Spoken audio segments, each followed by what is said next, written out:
All right, all you positive heads. On this week's Soul Share episode, I'm very excited to have my friend Tricia Eastman back here on the show for the first time since 2018. Wow, time flies.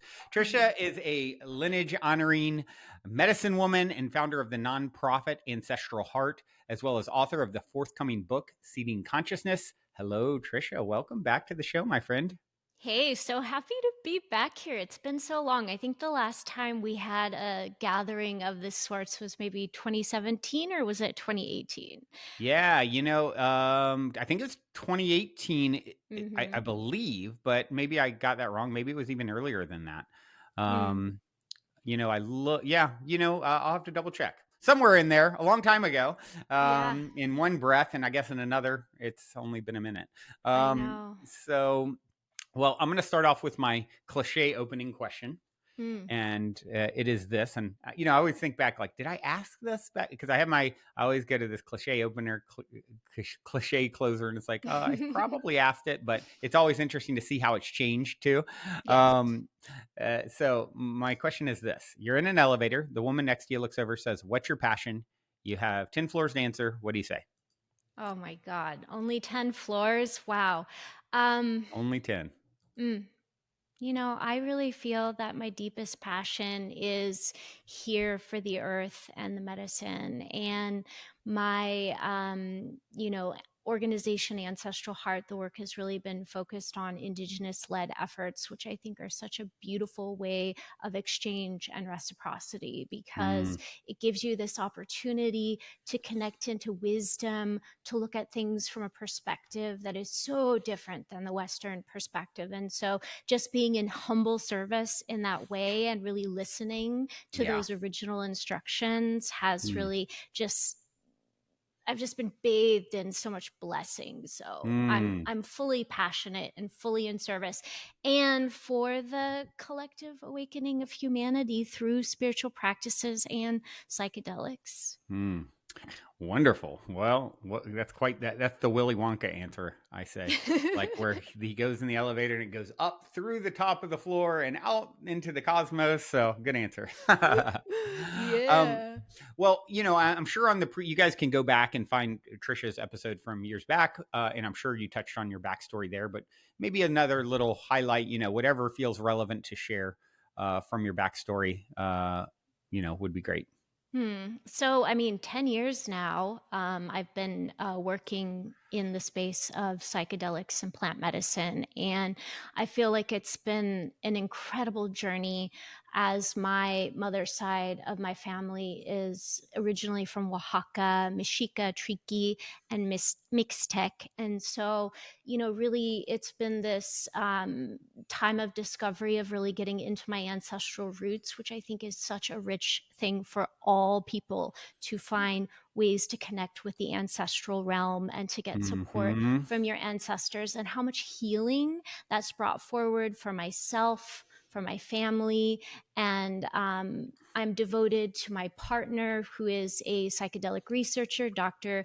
Joseph Barsulia. And that has just been such a deep portal of really learning and connecting through love and with the assistance of these medicines to really just show us that everything in relationship, whether we're talking about on a meta scale with the wars that are going on this planet or the ecological destruction, is a mirror of what's happening within ourselves. So there's, Right. this kind of biofeedback loop of, the inner work that we're doing, but also like that deep receiving of the soul led instructions, that come from that deeper place to really do what's most authentic within ourselves. And that's the greatest service that we can Hmm. give to the planet. So that's been my instructions, what I've received since I was initiated in the Bhuti tradition. I've done 5 initiations in the Fong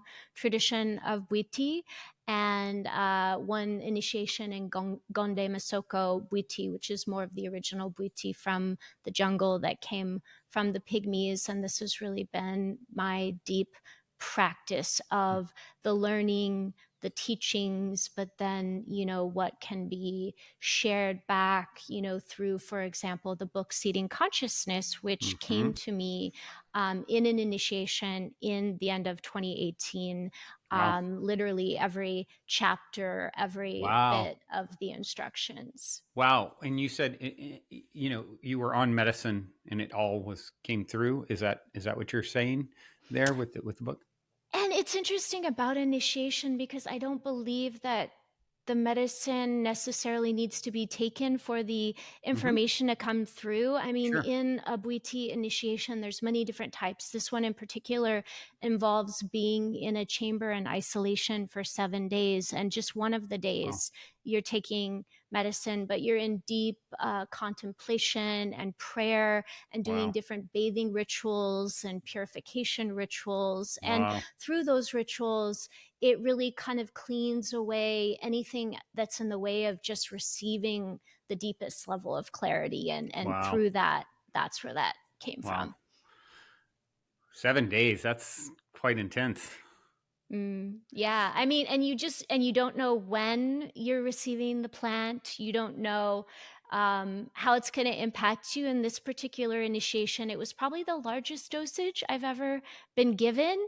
And it was quite intense. I love how Daniel Pinchbeck uses the term breaking open the head, Yeah. these very large doses that Was it um, ayahuasca? this is working with the plant iboga. So this was Oh, in okay. Yeah. in the Right. Right. Buitifang tradition, and this was in the village Okala village in Gabon, right outside of Libreville, which is where my Buiti father lives, and he's passed recently within the last year and a Wow. half. Wow. Wow. Yeah. Iboga. I have not. I've done ayahuasca. Iboga, I have not, and I hear it can be more intense in some ways, and it referred to as kind of like grandfather, where ayahuasca is grandmother energy. And Mm-hmm. I'm just curious what you think about that. I mean, Iboga is considered the Mount Everest of all psychedelics. Yeah. I mean, what it does to the body on a physical level, it completely incapacitates you to almost where you're a corpse. If you try to Yeah. get up, you get really dizzy, you have to have help going to the bathroom. And a lot of times you can get very nauseous and even throw up just from moving. And the idea is really to take you into the deepest aspects of your shadow, and it forces you, no matter at what means, to make you look at that. And I feel like for me, number one, I'm a Scorpio, so archetypally I like working in the realm of the shadow and the darkness. Like, I want to get to the good What stuff. is your birthday? Just curious. 10/27, 1980. What are you? That's my grandmother was 1027, No way. and my son is 1029. Oh, we're a couple days apart. It's I think in the birthday book, the week of intensity. So Yeah, that makes sense. That makes sense. Yeah, my partner is also, she's 1015. So I have a lot of October. My grandmother is very close to her and came through in a uh, dream recently to me that was really profound and led to some interesting things in 3D. She passed a long time ago, but mm, yeah, so that's cool. That's why I asked. I figured, you know what? I bet there's going to be some connection there, and of course. You couldn't be on a better human's birthday, and that makes sense who you are. well, I want to honor your grandmother. What was her name? Her name was Wanda Stone. We called her Moo. That was Mm, She was Moo to me, and yeah, her and my grandfather came through in a dream recently, and it was really profound and powerful. And like I said, led to, I've shared the story a bunch on the show, so but it was a cool thing that mm. led to my son getting an acting role. And like it was like a tip off on, hey, I need you to meet this person who's actually was real, and a huge connection to my son. And then the next day it popped up in a really cool way. It was a very magical story. So Wow. yeah. Oh my gosh. Yeah, just honoring Moo. And is it like MOO or MU? MOO. Yeah. Okay, so honoring Moo. And one thing that's really important as we're talking about Bhuti initiation is It's a tradition that, as with most indigenous ancestral traditions, honors the idea of animism, which is everything's alive, really honoring the spirit world, the elementals. But most importantly, it's an ancestral tradition. So a Mm, lot of the work, after the deep shadow work that it really plunges you into, is really about connecting into the ancestral realm. mm-hmm, And so, since you presence that in the conversation, I want to follow that thread in that, the ancestors in these crazy times that we are in are here to support us. And many of these traditions that are connected with the ancestral rites, initiations, and regular ancestral celebrations and altars, believe that. Uh, 7 generations back of your ancestors are literally standing behind you. So it's almost like the AT&T commercial where you've got the network behind you, and we can communicate with them at any time. They communicate through very subtle ways, through mm-hmm, animals, through dreams, through when we make offerings. It's very common in the tradition of Witi to make a plate of food and put it by a sacred tree, a tree that you find, majestic and sacred, and mm-hmm, to light a candle and say a prayer and introduce yourself by saying your full name. And if you're a woman, using your maiden name, who's married, your mother's full name, using her maiden name, and then your father's full name. And that's kind of like your address to the mm-hmm, spirit world, so that you can be identified and connected with. And mm. then the ancestors are able to find you and hear you. Cool. Wow. How cool. I love that it's all ancestral conversation, and like literally the closest ancestor to me on the other side is has your birthday. Mm-hmm. So Of course. that synchronicity is so magical. Wow. There's always so much synchronicity in Bwiti, because I really believe the universe is made of synchronicity. There's no way it could possibly work. I mean, Yeah. every single thing from the sperm meeting the egg when you are brought into existence is all a miracle. And Yeah. so, when you really work with these sacred medicines like ayahuasca and iboga, they take you into the depth of these channels of how ancient these lines go, how interconnected everything truly is, how this existence is so deeply supported by an underlying spirit world and web of life. And really, truly, when we think of things from a materialistic and scientific viewpoint, we cut ourselves off from all those miracles, all that Hmm. beauty, all that blessing. Yeah. Yeah. I've only done 5-MeO DMT one time with Mm-hmm. you. And wow, what an intense journey that was. So I'm curious how that is playing into your journey at this point, and how you would kind of compare that to, because that you hear iboga, like you said, kind of the Mount Everest of, it's a Yes. longer experience, sort of like ayahuasca, whereas 5-MeO is a quicker, but very Yeah. deep experience. And so I'm curious how you kind of compare those two. Well, I mean, the first most easy comparison is Iboga's the longest of all of the psychedelic experiences. Like, you can take one dose and not sleep for days and Wow. not be like fully back, maybe until a week later, and even have Wow. normal sleep patterns and be seeing tracers. And, Wow. it's a very long experience, which requires a lot of time and dedication for the integration process. For that reason, as where 5-MeO is a very short experience, but you essentially get a lot of information in Mm. that short period of time. It's a hyper saturation. And I really truly believe that it's a great teacher of time, because time, as we know it in our linear kind of way of thinking, in clocks and even in like cycles of nature, which is more of an authentic time than the time that we use on our Gregorian calendars.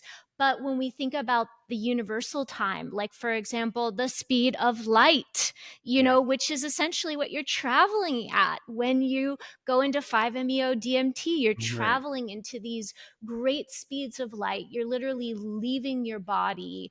Of course, every person is going to have a different experience. It can be very intense, it can be very terrifying because it's like getting dropped off at the deep end of the pool. I don't Yeah. recommend either as a first Yeah. run for anything unless you're like a professional scuba diver or mountain Yeah. climber, like you've already climbed Mount Everest and you Right. have some breath work practices. Maybe you've done a lot of Wim Hof, in like icy conditions, like in the Arctic, or extreme things like that. Then you might have a level of anchoring that could allow you to withstand that. But I would say, just as a starting point, neither of those are. But one is most clearly the crown, kind of the point of singularity of the universe, kind of the highest point that you can go, of complete dissolution of the ego, of Yeah. no entities, just pure,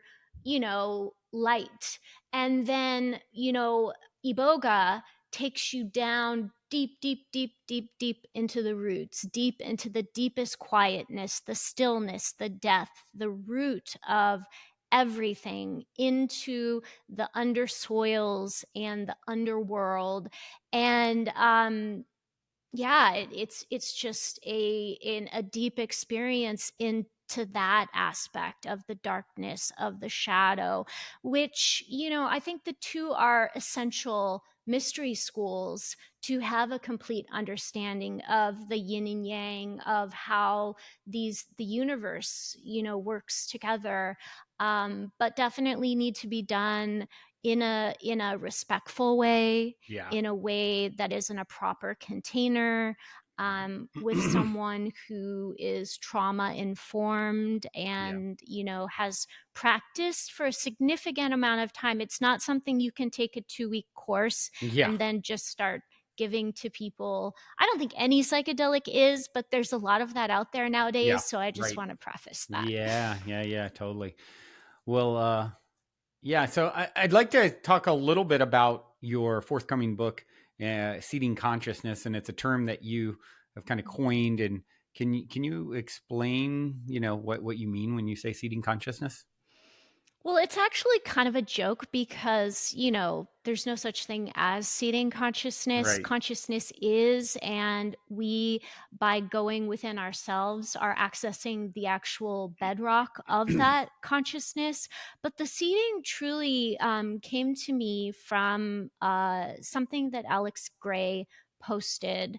And he talked about, he's a long practitioner, meditation practitioner, and he talked about the Tibetan sponge scroll, which are these sacred pieces of art that contain a spiritual transmission within them. And if you look at Alex Gray's art too, there's definitely a deep, direct transmission from the spirit world and from otherworldly places that comes to you through the art. It's a bridge. And Yeah. so the way I see seeding consciousness, the concept of it, is something that is beyond just being what it is, but it's actually seeding something greater, a greater unfolding. It's like initiating a process within through the act. And so really it's a framework, really informed by the primordial essence of initiation, because obviously, doing an official initiation happens in a very specific container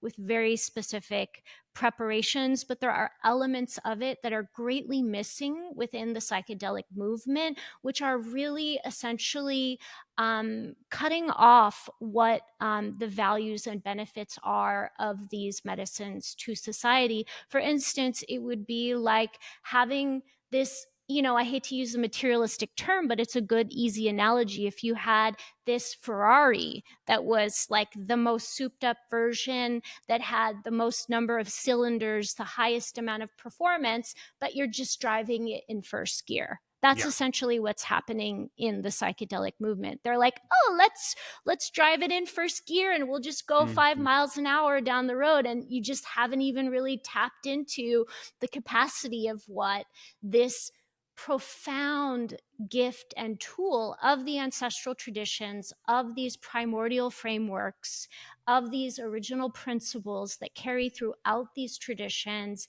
and the medicines themselves in conjunction can give us as a society. And Mm. so rather than looking at psychedelics in a reductionist standpoint of let's use MDMA for PTSD and let's put it through a medical framework where you're using it in a clinical setting. And Yeah. then the most important part of the seeding consciousness, which is the second aspect of the meaning of the concept, is that ultimately, if we are not coming back to nature as a result of psychedelics, if we are not being in harmony, in reciprocity, and that includes the indigenous peoples of this planet because they are nature, they are part of nature, they see themselves as stewards of nature, Yeah. then we're doing it wrong. And Mm. and I am saying that not from any place of ego or anything. This is from studying many different traditions and many different lineages,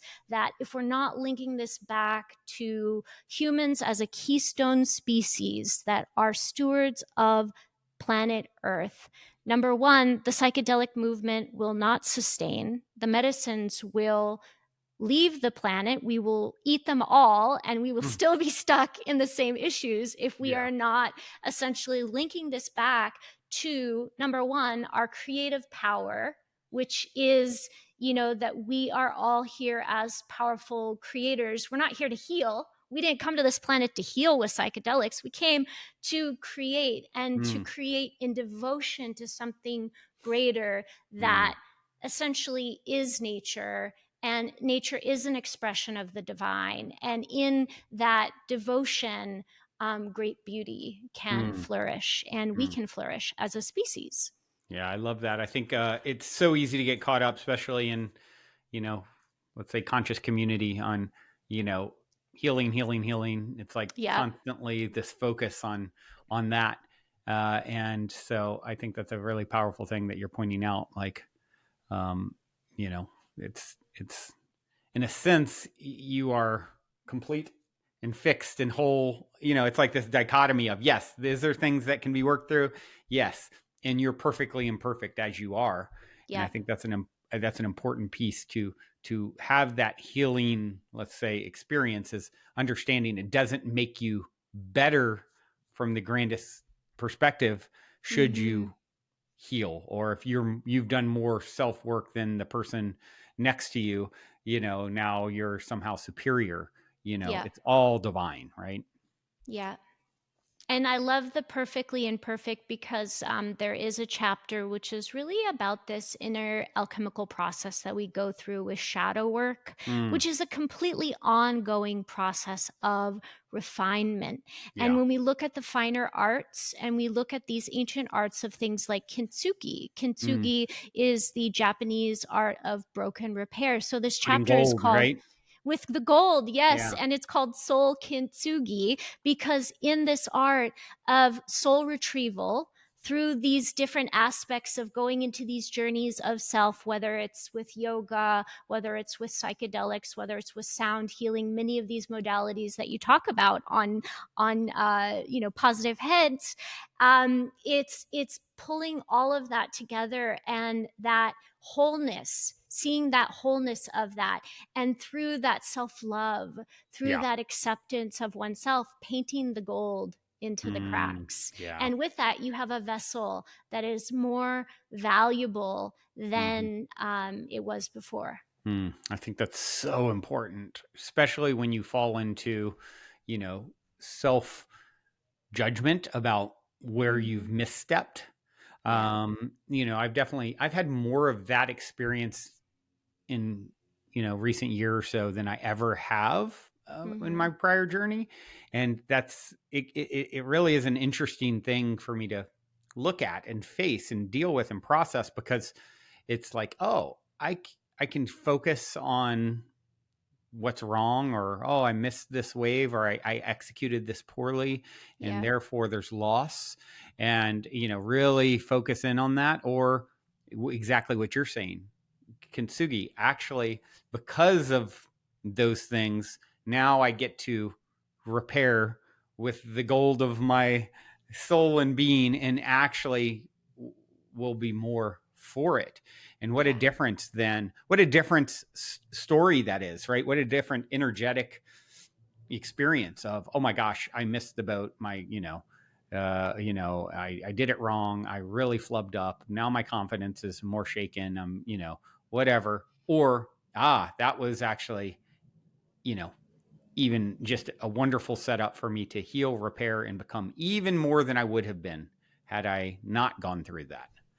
Yeah. And I think there's something beautiful in what you shared that I think is something our society really can learn from, which is the idea of holding complexity. Yeah. That it's both and. Yeah. Sure, we can see the disappointment and the Yep. failure Yep. and the grief Yep. and who we might view ourselves as a result of that, and the other piece of the wholeness and the beauty and this beautiful golden vessel at the same time. So it's like being able to kind of dissolve that polarity and say, I am that and I'm this. Yep. And, sometimes it's even like for me, like I have been public speaking for years and years and years, and I still get anxiety. And I'm Mm, like, well, I guess that's good because it keeps me humble. I'll never, yeah. get inflated about it because, I always have this kind of like piece of me that kind of like holds me back. Yeah. So maybe Right. it's like maybe it's a protection mechanism. Right, right. Yeah. Yeah. And I think that is also an interesting thing to look at, is like, I see a lot of, spiritual influencers or what have you. And it's like, this show was really on quite a wave when we spoke the last time. And Yeah. I can judge myself and be like, oh, I didn't play the game the way I should. And as a result, somewhat of an opportunity or wave is passed. And Mm. then it gets into like, oh, I want to be more humble than that. Everyone's like such a, like, I know I have all the answers. So now, get my course or whatever it is. And it kind of like, turns me off a little bit Mhm. and so it's interesting to look at the, oh, I want to be really humble because I've dealt with that. Like I don't want to be like, you know you can see there's definitely a fair amount of spiritual narcissism or ego out there, right? Mhm. And then it's like, and the too much humbleness can then not necessarily be good too. So it's really, I mean, surprise, surprise, it's about finding the balance between Yeah, the things, always right? about the balance. And yeah, I mean, the potency of having a small group of people that you've really cultivated that deep connection and resonance with, that you are in communion with, is so much richer than a million Yeah. people, Right. you Right. know. Right. So, yeah. Right. It's kind of like, I always reference back to, I heard Charles Eisenstein years back say, who was more important, Gandhi or Gandhi's grandmother, who Yeah. influenced him, raised him, or what have you. And it's like an interesting thing to think about in those terms, right? Like, you might just reach one person, and that person could be that reaching could be more influential than a million likes or followers or subscribers or whatever it is that the whole world is caught up on at this point. Um, Yeah. so yeah, I think that's an important thing to really consider. But Yeah. yeah, so I'm curious. Also, you talk a lot about solar and lunar energies within us individually, and we hear a lot about astrology in our community for sure. And so I'm curious to just hear what when you say solar and lunar energies within us individually, what are you referencing exactly? Well, we are a mirror of the cosmos. And the solar and lunar energies really are kind of these two teachers that really keep us in harmony. You Yeah. know, the sun rising every day, the sun's cycles teaching us about the seasons and how to be in harmony with them. You know, for example, how the sun is ultra fiery in the springtime, yet more cold in the winter time, in a time where we're meant to really be inward and recharging. And you know, in our society there's a lot of talk about masculine and feminine energy, and Mm-hmm. these are a universal principle that spans across, you know, Bwiti tradition, but also in the Hermetic principles. And these are really more of the laws of polarity, which is, you know, really that we live in a dualistic world. And these are the two elements that really kind of are our core teachers and guides in this understanding of the dualism. So when you look at the way the sun works and you truly have a relationship with that solar energy, and I know we were talking about this before, you know, you and I started recording, but this understanding of doing versus being. Mm-hmm. And so I really feel like the solar energy is really teaching us about where we're taking action in our lives, where we're stepping forward, how we're holding that energy. And then the energy of the moon, the lunar energy, has very specific cycles of these 28-day cycles, 13 moons a year. And then within each of those cycles, there are very nuanced creative phases. And then within those creative phases, each of these different faces of this feminine moon also represent different aspects of teaching, but also ways that we can harness the power within to create. And so, Yeah. really, our creative energy is the alchemy of the fire and water, of these two Mm-hmm. principles coming together and understanding how to work with these two principles. So, when we look at, you know, Western society, we elemental fire is another representation of the sun. So in ancient times, we had fires in our homes. We cooked on fire. Many times, you know, we still gather around the fire, but not like in the ancient times where it was used as a primary heating source. But from a mystical perspective, it's actually a bridge into the spirit world. It's a bridge to the ancestors, to purification, and it does a lot of cleaning for Mm-hmm. us. So what happens is in our society, you know, we've, I would just say, become very constipated with trauma Mm-hmm. and different energies. And a lot of it has to do with, you know, we're not really aligning with this solar principle of how we can utilize the fire and really connect to the fire in the ways that it's meant to help really cleanse and really connect us to our power, our true power, not this you know, fire based society that's using petroleum as a form of combustion Right. and electricity through electrical wires. And, you know, this is a way of controlling fire that essentially causes us to overuse it and not be in Mm-hmm. harmony and not be in reciprocity with it. Yeah. And that essentially creates burnout. So I talk a lot about these burnout cycles and essentially how the shadow aspect of fire fuels addictive behaviors, and how when we really get back into this feminine aspect of the moon, which is connecting to our intuition, Yeah. connecting to the water, taking time for more restorative, regenerative practices in our life, that it really enhances our creative power on such a profound level. And so it's Mm-hmm. really about that balance between the two. Yeah. Yeah. Well said. Yeah. You'd mentioned the 13-month, 28-day cycle, and you speak of being out of balance. Our calendar is 12 months.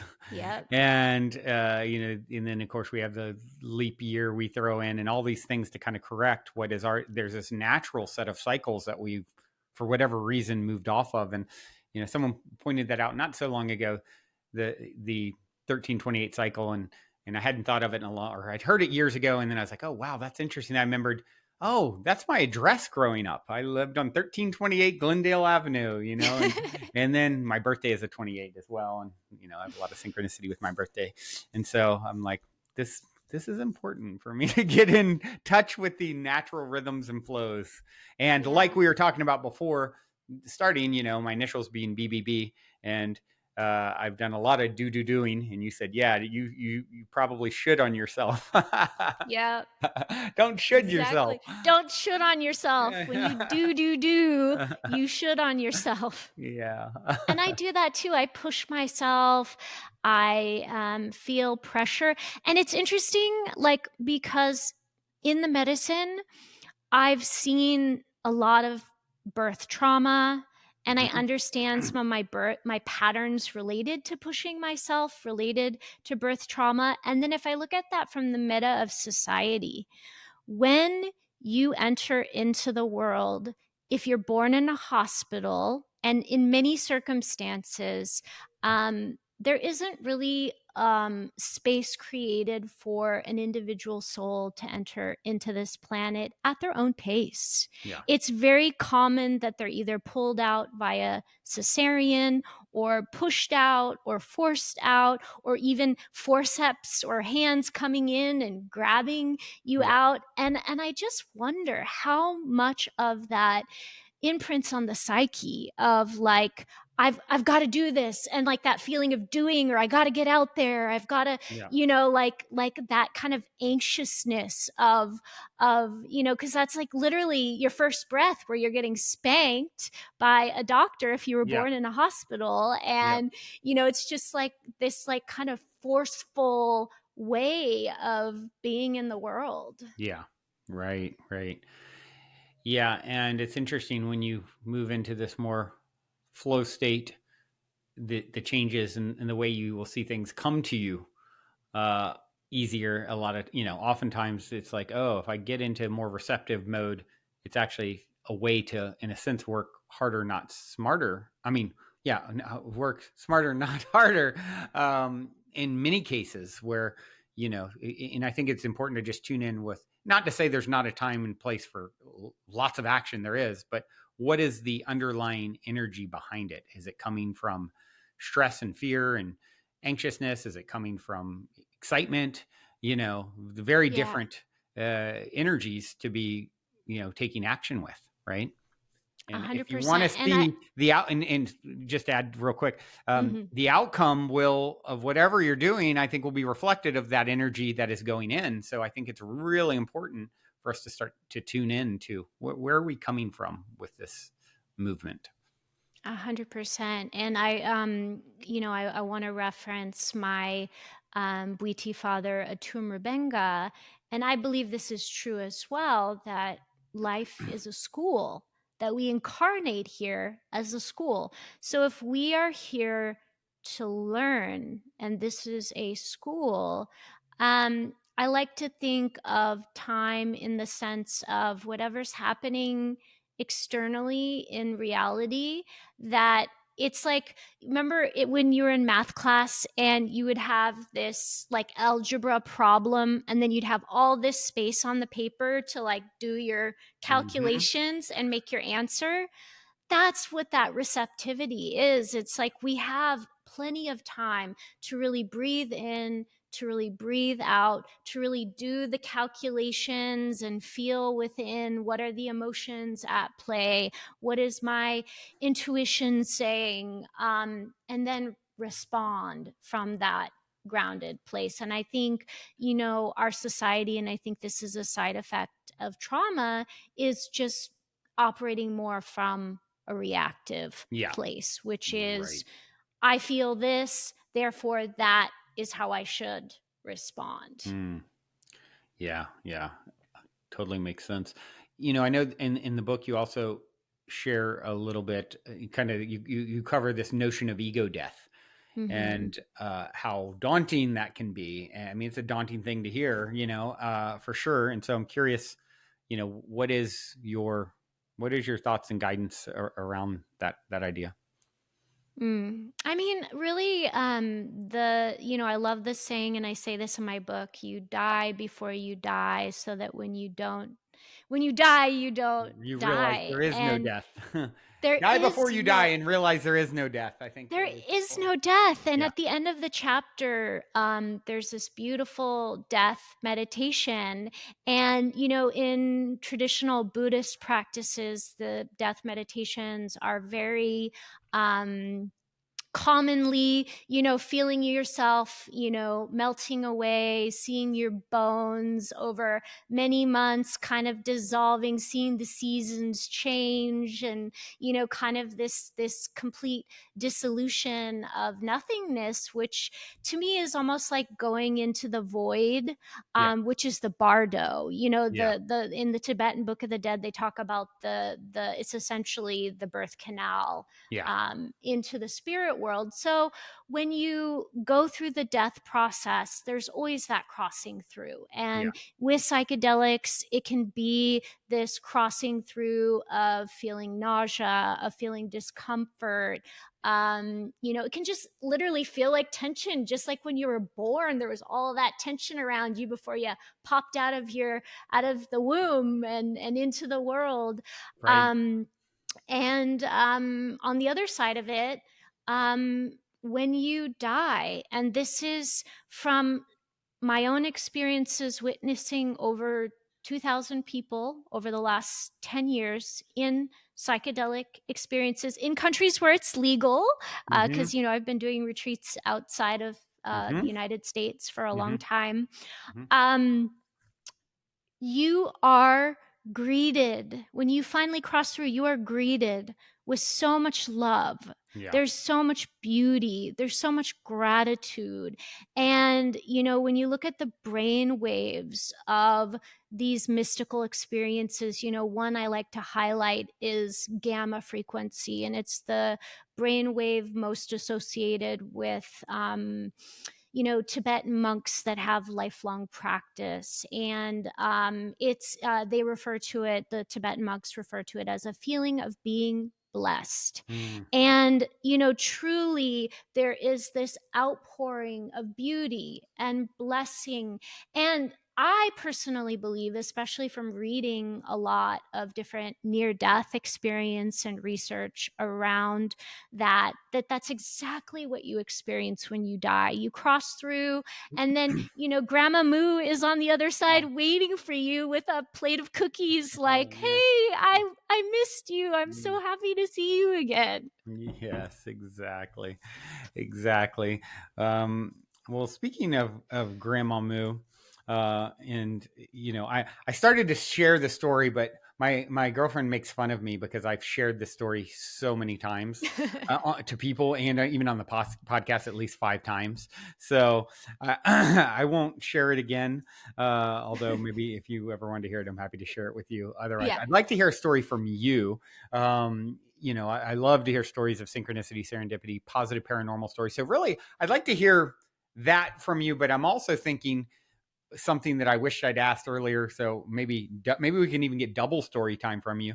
I'm Mm, curious, as someone who has done most of the potent medicines, iboga not one I've done, which seems the most mhm. intimidating.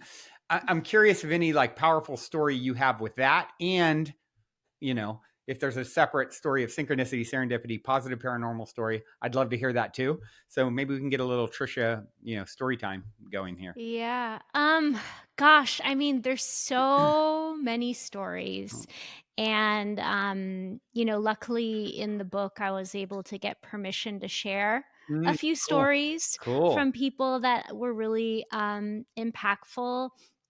And I think the most potent thing that I've experienced myself, and also with others is this process that I was taught in the Gonde Misoko tradition, which is a process where you prepare questions in advance Hmm. and essentially are taken on this journey to meet your soul. And you get to ask your soul It's so these funny. questions. If I can interject, an old business partner of mine just went on an Iboga retreat, and another business partner just told me about it. I don't talk to the one anymore that went on the retreat, but the other I do.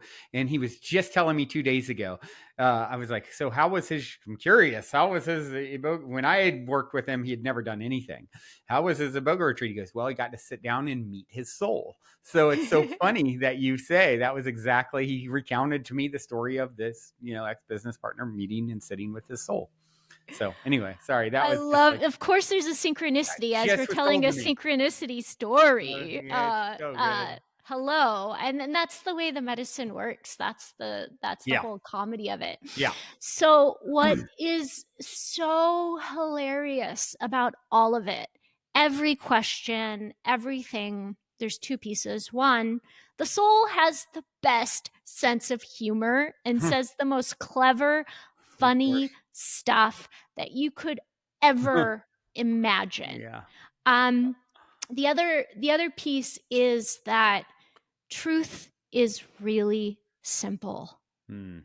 It's like like sometimes what can happen in the journey, like when you really surrender and you really allow the medicine to do the talking, and it's kind of like this Marco Polo game, like a call and response, Right. even though really deep inside you, it's all you Hmm. talking. Right. But there is definitely a quality and essence to the answers that rings so deeply as truth. Yeah. And so I would say, like, to me, the most beautiful synchronicity, the most beautiful story is that there truly is an essence of truth that lives inside us. And I think it permeates through the entire web of life.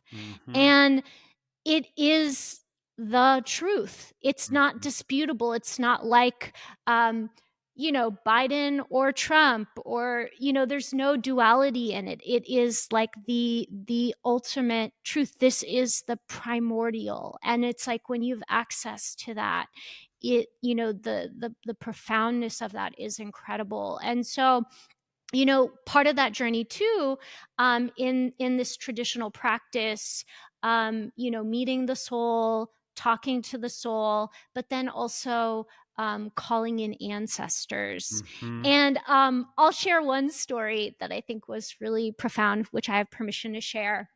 Cool. And it was this gentleman who, back in the day, I used to do a lot of work with military Navy SEALs that Mm. had been retired and had traumatic brain injury through a nonprofit called Mission Within, which was started by Martin Polanco, which I had him on years ago. Yeah, on the you show. had it. Okay, amazing. I love Martin. He is, really the reason I got started, because, he asked me to work at Crossroads, Hmm. Abigail, which was, In kind of Mexico, his right? beginning in Mexico, Hmm. and was working with this person who, you know, had very little experience in, these different kind of mystical aspects. And one of his intentions was that he wanted to um, re kind of like deepen his connection with his spirituality. He's Hmm. Christian, and he's connected to Jesus. Hmm. And in the journey, he was having a very difficult time. It was not an easy journey for him, and so I went in to help him, Hmm. to see if maybe doing some of this work might help him to better connect with how the medicine works and how he can work with the medicine. And, he was a little bit resistant, but, I just was like really quiet and just listening and like, okay, let's give this a try. So I'm like, do you want to meet any ancestors? And he's like, I don't know, and I'm like, well, I remember you said that you want to, deepen your connection with Jesus. Mm-hmm. So let's call Jesus in. Yeah. So And he's literally, on the medicine at this moment, right? yes, And you're in the talking. Okay. Yep. medicine, Yep. Yep. I say, okay, so I want you to call him in and let me know when he's there. And he kind of pauses for a second. There's like a long, long pause, and I'm like, what's going on in there? And he's like, I'm like, is Jesus there? And he's like, yeah. And I'm like, but what? And he's like, he's not wearing his normal outfit. I'm like, what is he It's not a wearing? white guy with With blue a eyes, robe and a beard. right? And he's like, he's wearing a button-down shirt and slacks. And I'm like, Oh, oh, oh, business casual Jesus, business you know? cash, geez. And Okay, cool. I'm like, okay, well, why don't you just tell him how happy you are to see him and Hmm. give him a hug. Yeah, So he gives Jesus a long hug. I can feel, because when you're in this space, you can, when you're really tapped in, really feel what the other person experiences, yeah, like fear or love. yeah, And I can feel like something connected yeah, with him on yeah. a deep level. I could feel his heart. And after that, I said, ask Jesus, if you can ask him some questions. And so he said, yes, Jesus. Jesus said, yes, I can ask him some questions. So I said, ask Jesus, how can I make peace with you? Mm, And Jesus said back to him, and why I love this is it's exactly what Jesus would say. mm-hmm. I give love away so you don't have to. Wow, what a powerful statement. Yeah. You, So, yeah, that was so potent. Whether you're a Christian or not, mm-hmm. knowing what Jesus represents, Yeah, right. um, as even a mythological Yeah, being, whatever you believe. But what was interesting was in the integration, he really struggled, like it's like the ego came back online and was like, kind of like, did that really happen? right, right. What was that all about? Mm-hmm. And as I'm, sitting down and talking to him, he goes to me, he goes, the minute that you told me to hug Jesus and I hugged Jesus, it felt like a complete dissolving into light. And it Mm, was so real. mm, And I said, wow, it sounds like you experienced the ineffable. mm-hmm. And he's like, what does that word mean? And I'm like, beyond language. And he's like, and you could tell something stuck with him just Mm-hmm. from that, like, oh wow, this is something beyond what my mind can comprehend. And Mm-hmm. it just allowed his mind to kind of just, Stop trying to put it in some sort of yeah. language box. Um, yeah, it's interesting because another little synchronicity. You referenced peace there, Mm-hmm. and that was sort of the ex business partner's experience, sitting down with the soul, like in an armchair, saying there was more. He felt more at peace and at home than he'd ever felt, and he asked him, what is my purpose, to his soul, his higher self, or what have you, and he said peace was the answer. And he goes, and this guy's older now, probably he's, yeah, I guess close to his 60s, probably now, maybe upper 50s. And he's like, well, why didn't you tell me this earlier? And you said the soul is really clever, and says, well, why didn't you ever ask? Because you never asked, basically. And it's like, oh, good point. Isn't that funny how we kind of forget that all this information is available to us? Yes, right, We just right. have to ask and then just like abandon any preconceived notions and be fully open Yeah, to how that wants to show up. yeah, yeah.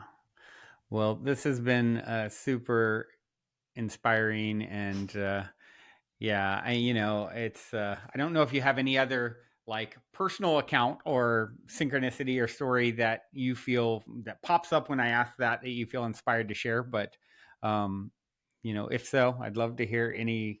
What's Tricia's? What's a profound Tricia experience? I mean, obviously you were Mm, there, second, helping this person, but I'm just curious on your own experiences on the medicine or otherwise. It doesn't mm. even have to be on medicine, I but mean, there's so many of them that it's like hard to yeah. single out one, but the one that really I think one thing I notice with the medicine is typically animals in nature, um, they sense whatever the consciousness of human Mm-hmm. is and they want to Mm-hmm. run the other direction. Like Mm-hmm. it's not a safe consciousness. Yeah. And I notice time and time again, um, just the spirits of nature, these animal spirits, and especially in some of the work that I've done in Costa Rica, because nature is so alive. It's like there's, you can see right when the sun sets. Oh, this is the time that the geckos come out, and they all Mm-hmm. come out of hiding, and they're all Mm-hmm. doing their thing. And then here's when this particular creatures, this type of creatures come, and it's like very like on a clock, Yeah. and it's very magical. Um, so there was this one journey that my husband and I did some work together. And at the stage in our relationship, we were working through some things. And I truly believe that everything in relationship is our own stuff. Like I'd rather take one person and do a one-on-one journey with them than Mm-hmm. facilitate a couple journey together, because I feel like people just figure it out on their own what their Yeah. own stuff is when they really intend Yeah. to look at it. But I feel like they can't do it from the space of the ego and the mind. They can, but it's much harder. Yeah. um so we were both kind of after this journey, like sitting next to each other in our beds, kind of resting. And all of a sudden, we're talking about the kind of stuff that we had had coming up between the two of us, and how we were kind of integrating that through the medicine and realizing how much our love and how much our connection and how much like everything was bigger than these little things. And these two bats start like coming down Mm. right above us, and literally you could see them pulling energy off of our field. So as we were talking, as we were like digesting and integrating Wow. all this stuff that was like the shadow in our relationship, these bats were literally Wow. like sweeping it away. And we were still in this like semi altered state of consciousness. Wow. And they kept sweeping it away. And we were both in like awe at it, because it was just so timely, like Yeah. on a clock, that one would swoop down and then the other would swoop Yeah. down. And it was consistently going on for about a half an hour. And Wow. then after we finished, and obviously we were so grateful to these beautiful bats, um, the next day I came into the room and there was a dead bat on my bed. Whoa. And so the bat who took on our energy like gave Whoa. itself as an offering to take this energy. Whoa. And that made me sad, because it was the cutest little baby bat. And I kind of gently poked it with a fork to make sure it wasn't like sleeping or Yeah. passed out. And when I did, it fell on the back side of the bed. So I moved the bed to get it, and there was a scorpion there. And so literally I took the bat and the scorpion and I put them in a glass, and I said a blessing, and I flung them Whoa. out into nature towards off the balcony. I probably should have, I mean, I just, we weren't quite in the state to do a proper honoring, because we were still in recovery mode. And so I went to one of the people that, was on the property, and I told him what happened. And I was like, I'm so sad about this little bat. He was so Yeah. cute. And he's like, don't worry, nature will make more. with the same soul of the bat, perhaps, coming back in, but this time new and improved, Um, Yeah. wow. That makes me think of a story that I have where I feel like an animal did a sacrifice of some sort for my family.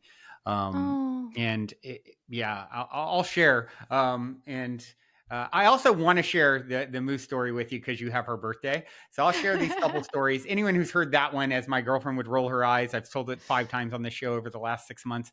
So you can skip the story if you've already heard it. But and I've actually probably told this story as well.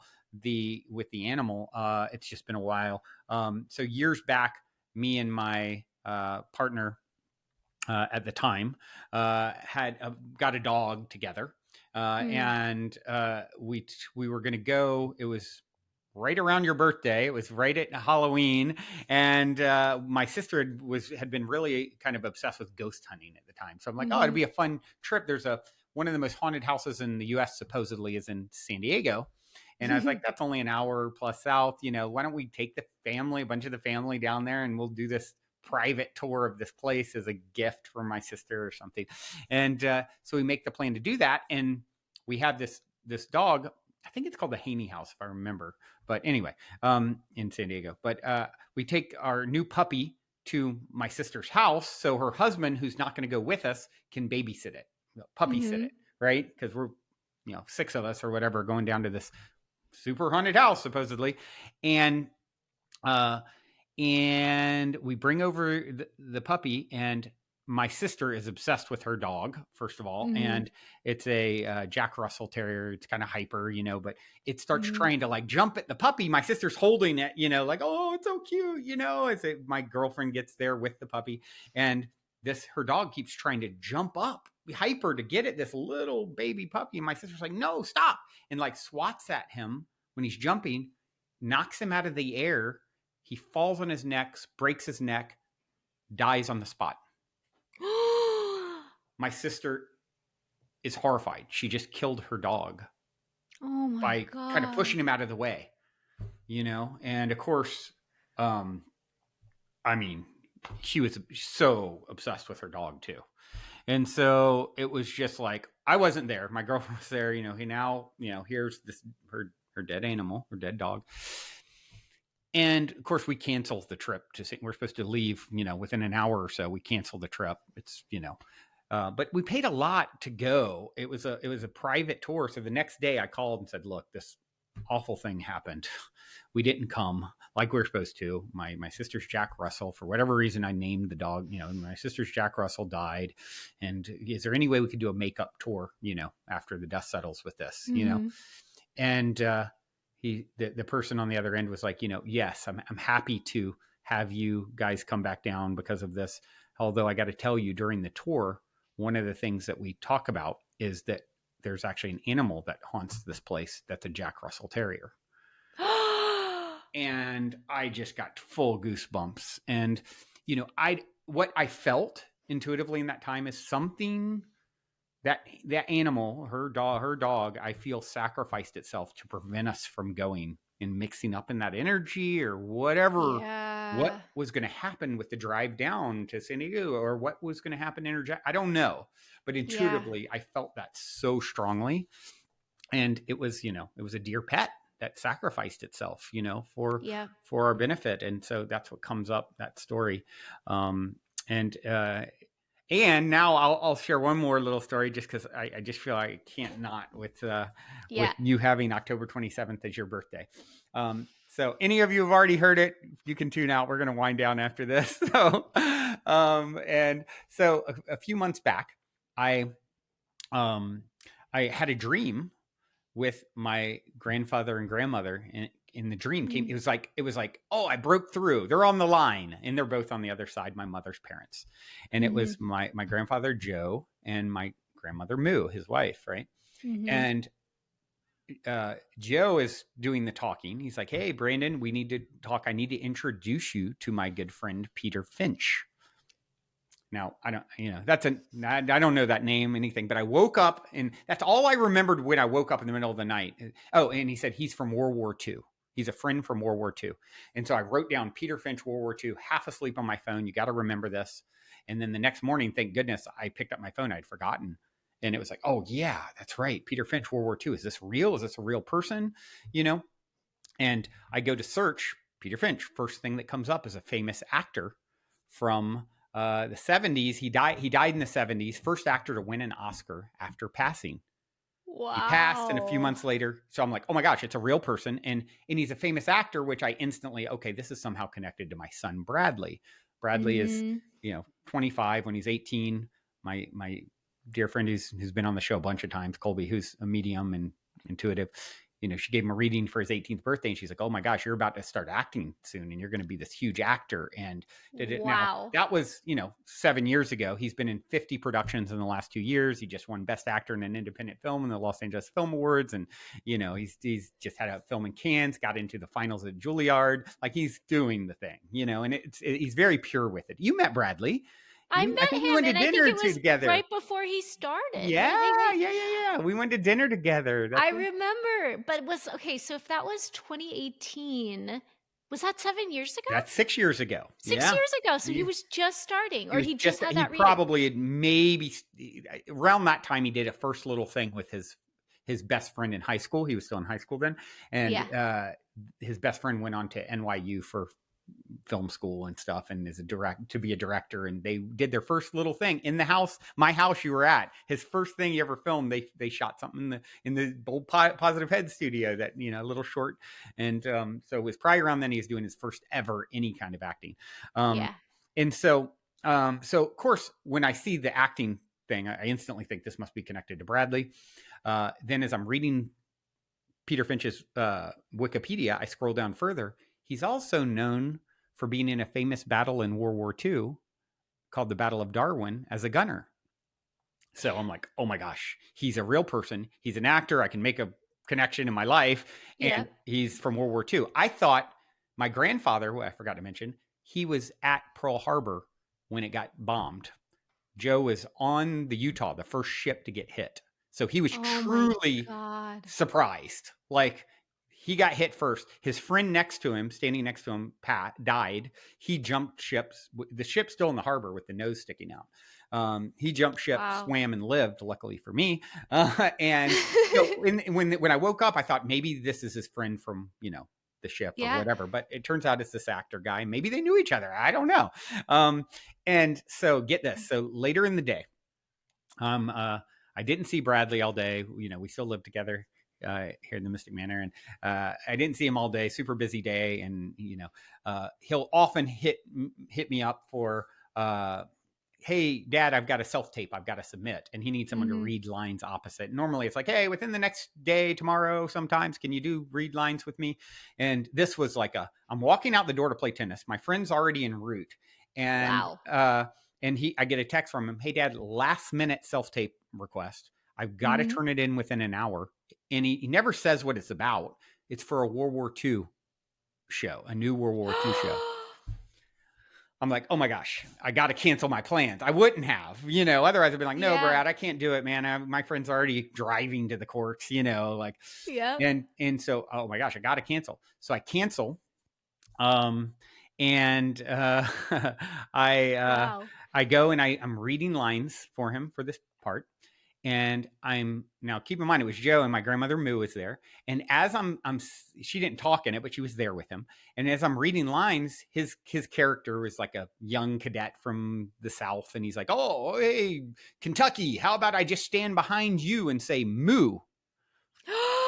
That was the line. I had to say that to him. So he submits it.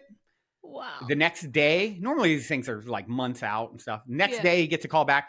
2 days later, he's on set in the trenches as a gunner in a World War II pilot for a new show they're trying to get picked up that will show a Medal of Honor winner story every episode. And there's some big people behind it. And so I'm like, maybe this is his big break. I don't know. He just got the footage a few weeks ago, and he just updated his reel. If anyone wants to check it out, you can go, if you search Bradley Beecham dramatic reel or acting reel, I think dramatic reel, I think, on Wow. YouTube. You can see in the clip, it's a just, it's a reel of all the little, pieces of different things to show his, range and different parts he's played. But the clip from the World War II film thing, the only talking part he's talking about is a cow in it. He's like, well, when you have a cow growing up like this and that, it's like, so that That's is, so if you guys want to go funny. check it out, search Bradley Beecham on YouTube and check out his new reel, and you'll hear him talking about a cow, and the whole story behind that cow. So isn't that magical? So magical. I love this kind of stuff. This Mm, is just, yeah, rich, me so too. rich, and reminds me also, like, in Seeding Consciousness, there's a whole chapter related to, like, this idea of tuning in, how we tap into those messages, because that really is so important now, especially in the times that we're living in, that we're really connecting to our intuition. Yeah. So it was, I mean, you have the channel, you've really developed that channel to be a receiver, Yeah. and the blessing comes from the cultivation and openness of practice, and what a gift that Yeah. is. Yeah. Yeah. It really is. Like I said, my girlfriend rolls her eyes every time I tell this story, but it's like it's the first time I've gotten information across the veil, Mm, like that led to some really tangible thing. I mean, Joe affected this reality by passing along information that made it so I could not continue on to tennis, which led to him getting the role, and yeah. so it's that was a first for me. So Wow. Yeah, that is incredible. Thank you. Thank you for that. And yeah, thanks for having me. And the book's going to be out on November. mhm. So right on near my birthday and Do you know what day it'll come Bradley's out? birthday. Do you know what day it comes out? I think it's November. I want to say November 17th, but Cool. we'll probably have some copies before that, because I have Cool. some events early on. And Great. Alex and Allison Gray wrote the foreword to the Oh, amazing. book, and yeah, I love them so much. Yeah. They're just really beautiful, you know, elders Incredible in the visionary space that artist. are really walking a good walk. Yeah, And for sure. so yeah, I'm just like, yeah, really grateful, and hope, and I read your book, and I loved your book. I thought it Oh, was amazing. yay. And I'm I so glad you know, got a chance to check it out. yeah, I know, like, the way writing books is an It's initiation. no joke. I mean, mine It's was only 100 pages, 3 hours if you listen to the audiobook. mm, Which, by the way, guys, if you go to goldenkey.gift and use the code love, you can get my book, audio and or ebook, as a gift. But yeah, I mean, it was like so much work for like what is a yeah, pretty short book, so I'm yeah. sure, yeah, you're right on. It is an initiation for sure. Yeah. I mean, I really believe that, we're all here as artists to create. And Yeah. whether it's through media, whether it's through, like, the beautiful artwork that you have behind you. Mm-hmm. And it's like innately within us. And I've always had this thing. It's funny. I was raised, my mom is an artist. My dad is an artist. They're both really gifted, Mm-hmm. but I never really considered myself an artist, even though my whole childhood, it was like something that was cultivated Yeah. within me. And I'll go and I'll just, like, get out, like a piece of canvas, and I'll start doing something, and I'll look at it and just be like, wow, that happened, Yeah. and Mm-hmm. I truly, truly believe that's in each and every one of us. And Mm-hmm. so it's just like such a gift to just take a piece of raw clay and make it into something, or paint something, or just as a spiritual practice, or just as an exploration to just see what wants to come through. Yeah. It's truly a gift. Yes, I fully agree, and you are truly a gift. It feels so good to connect with you again after a very long time. I hope, let's not make Yeah, it so long next time. And if, of course, you're please. ever out this way, please, let me know. I'd love to see you and have you come through. Maybe even do one of our events. We're starting a regular sort of networking gatherings every few weeks. So if you're ever out this way, it'd be great. Amazing. And we're going to feature a different person each time.